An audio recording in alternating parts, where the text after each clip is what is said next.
Le Conseil de la communauté marocaine étranger a organisé avec l'ambassade du Royaume du Maroc à Paris, avec son Excellence Sibel Moussa et la revue Homme Immigration, ce débat sur un numéro spécial qui est très important.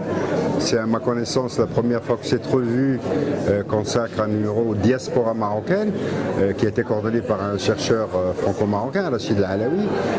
Cette revue est une revue prestigieuse puisqu'il s'agit de la revue la plus ancienne sur l'immigration en France. Elle a été créée à la fin des années 40 par le père Gis, que j'ai eu l'honneur et le privilège de connaître, qui est aujourd'hui décédé, qui avait créé cette revue à la fin des années 40, qui portait à l'époque un autre nom. Ce numéro apporte un éclairage sur une thématique essentielle. Il reflète la mondialisation de l'immigration marocaine, des communautés marocaines, leur diversité, leur parcours.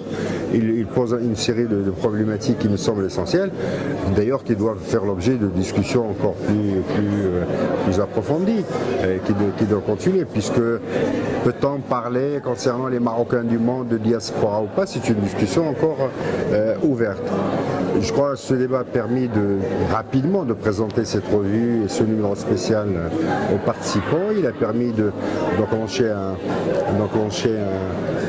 et de continuer un débat qui porte sur deux questions essentielles. La première, c'est quel est aujourd'hui l'état des communautés marocaines dans le monde.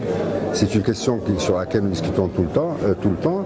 Et deuxièmement, quelle relation avec la terre d'origine? Comment, tout en s'enracinant dans les pays de résidence, comment apporter sa petite pierre aux grands chantiers qui sont ouverts au Maroc? Et comment en même temps bénéficier et faire vivre les dispositions constitutionnelles de la Constitution de juillet 2011 en faveur des Marocains du monde. Comment s'enraciner et rester liés. Et c'est une problématique qui est aussi très importante et essentielle.